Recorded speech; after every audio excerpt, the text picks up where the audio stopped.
saan nanggaling at sino nagbigay ng go signal, pangurakot. Ang pangurakot sa kaban ng bayan, ang gobyernong ito, ang bangag administration ito. We all know the root causes of all evils, and that brought to one reason, and that is bangag. He is, siya po yun talagang ang unod dulo eh. Hindi niya masasabi na hindi niya alam to. Paano niya sasabihin na hindi niya alam to? Presidente siya. He has, we have to follow the command and responsibility. Command and responsibility being the command and responsibility, kung ano man ang pagkakamali ng iyong tao, pero ang dapat gawin dyan. Okay. And kasama, ito po, sabihin ko na lang po sa inyo lahat to, hindi tayo nagsasucess sa rally natin because nakikita ko, hindi lang po ako sa loob lang ng TikTok ng paglaban, pati rito sa ground. Noong September 21 ho, naipit po ako sa gitna ng riot police at ng mga kabataang nagpapatuhan. Ginover ko na lang po yon para at least for documentation. Kasi gusto kong protektahan ang ating rally. Kasi ang gustong gawin ng mga makakaluwang grupo ay isisi ang kaguluhan sa ating mga DDS at sa mga maisog. Okay? Yun sa Medyola. So nangyari, nakita ko lahat yun. At ang nangyari sa September 21 na panggugulo ng mga kabataan, it is not intended to ransack, to burn down Malacanang, or remove Bangag from power. But it was intended to disperse our rally. Yung po talaga ang pinakapunot dulo ng dahilan kung bakit meron ng kaguluhan. Inarkilahan nila ang mga kabataang ito. And to tell you, it was really discussed sa aming live streaming sa TikTok na bawat isa sa kanila ay binayaran 3,000 kada isang bata. 3,000 kada isa sa kanila. And to think the magnitude of those people, of those kids who went to streets para mambato ng gulo, manakit ng mga kapulisan at ng mga kapwa nating mga Pilipino na nagkakayag lang din ng grievances against this government. Tignan nyo kung gano'ng karami. Ganon din karami ang inilustay ng putang inang mga makakaluwang grupong ito para sirain ang pagkarally, mapayapang pagkarally ng DDS. And to tell you, on that day, yung prior to September 21, sa aming mga grupo, we also have discussed in our own group that we have this inside intel that September 21 will be the day that Lisa Araneta Marcos, Bangag, will be declaring martial law.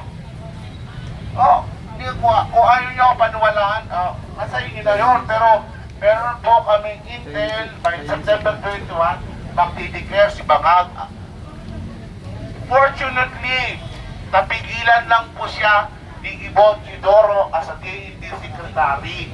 Because what happened here in Manila cannot be considered as total anarchy in the entire archipelago of Philippines. Or Philippines archipelago. Isolated case lang ang nangyari sa Manila na kaguluhan. So he doesn't meet the requisite to declare martial law. Fortunately, andyan si Ibo para pigilan ang martial law ni BBM.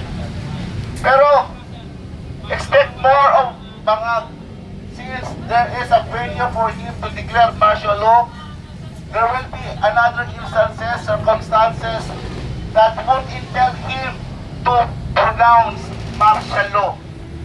Number one, para magkaroon ng medyo cover-up sa flood control scandal na ito. Pupus na ako sa inyo, brother, mga kapatid. Magkakaroon ng malaking kaguluhan that would entail martial law. Kaguluhan in every part of the Philippines. Kakaroon po siya. Nakakatakot po yun. Hindi po malayong mangyari dahil ang nangyayari ngayon sa Bangag administration is the exact copy of what his father did to his time, during the last martial law kay Marcos Sr. kay Apo Lakay. Pero ang laki ng pagkakaiba dahil si Apo Lakay, he just declared martial law because there is a legitimate total anarchy coming from the leftist group. But this one is only an orchestrated anarchy perpetrated by his own allies. In Kakambing. So, ngayon, napapasalamat po ako sa inyo. Kahit mabilang-bilang po lang kayo sa ating mga kamay, ay papasaan pa, dadami po tayo. At itong kanila na sa harap po natin to ay dadami rin yan ng daan-libong beses ang dami. Ay darating din tayo sa panahon that we can duplicate the numbers that the first and the second people power in EDSA magagaya natin dito. And there is a good news. Huwag tayo magkakaina ng loob na malapit na po ang twilight para kay Bangag. And sa kanta the end is near. Yun, the end is near. Tawa. Yun yung gusto ko sabihin, the end is near para kay Bangag. So, pagpatuloy lang po natin ito. And one last word, to give inspiration for everyone na huwag tayo bumigay sa ating pinagalaban. I personally, obviously naman, kung ano nakikita nyo sa akin, I am a person with disability. Bulag po ang aking kalawang mata. Ang aking kanang mata hindi rin maganda nakikita. Pero, despite the fact of my disability, I am doing this civil obligation, not only for this nation, not only for the Dutertes, but solely para sa mga anak ko, future ng mga anak ko, future ng mga apo ko. Sana ganun din ang isipin nyo. Hindi lang ito para sa bayan, kundi para sa mga anak natin, sa mga apo-apuhan natin, sa pamilya natin. Because tayo din ang maaapektuhan pag tuluyan lumubog ang bansa natin sa pagkakautang. And to give you the sum up kung magkano pagkakautang natin ngayon. For the first 32 months of Tatay Digong, I think nakuha niyang utang is around 1.6 trillion pesos. 1.6 trillion pesos for the first 32 months of Tatay Digong. But kay Marcos Jr., dinoble niya yon, more than double. Nasa 3.6 trillion pesos ang inutang ni Bangag. And to tell you, by next year, 2026 budget, meron po tayong 1.6 trillion pesos na budget deficit. Ang ibig sabihin ng budget deficit, pagkukulang na hinita ng gobyerno para makakuha ng pondo. Yun ang pagkukulang ng budget. 1.6 trillion, gaya din ang pagkakaroon ng 1.6 trillion na meron tayo for this year na budget deficit. So, ang nangyari, para to cover that kind of budget deficit, kailangan mangutang ang Pilipinas. And to tell you everyone, uutang na naman si Bangag ng another 2.7 trillion pesos. 2.7 trillion pesos to cover the 1.6 trillion pesos budget deficit. So, therefore, merong 1.1 trillion surplus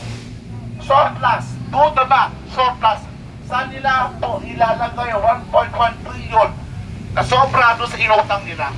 Ibubusa na naman nila para gamitin pang demolition job. Kay BP Sara, pang demolition job sa taong bayan. Para manatili sa kapangyarihan. Okay? Eh huwag tayong tumigil. Huwag tayong tumigil. Sana yung aking kalagayan, physical condition, ay gawin nyo pong inspirasyon ng bawat isa na huwag ho tayo titigil na mangarap na one day that another Duterte will be sitting into power, another Duterte that will have and will show good governance, implement good governance sa bawat isang Pilipino. Maraming salamat po sa inyong lahat. Mabuhay po kayo! Buhay! Hayaan yung mga anti-gay kasi ano pala Hindi na po ako, maraming po salamat. Dumaan lang po ako kasi may nakausap po yung barkada ko sa TikTok na, uy, bisitahin yung tropa natin sa Liwasan eh. Ay, hindi ko iniisip na meron pa pala tropa natin kira dito, akala ko wala na. So binisita ko lang, malapit lang din naman kasi ako rito eh.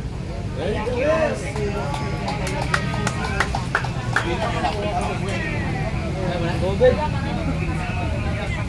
Tubig!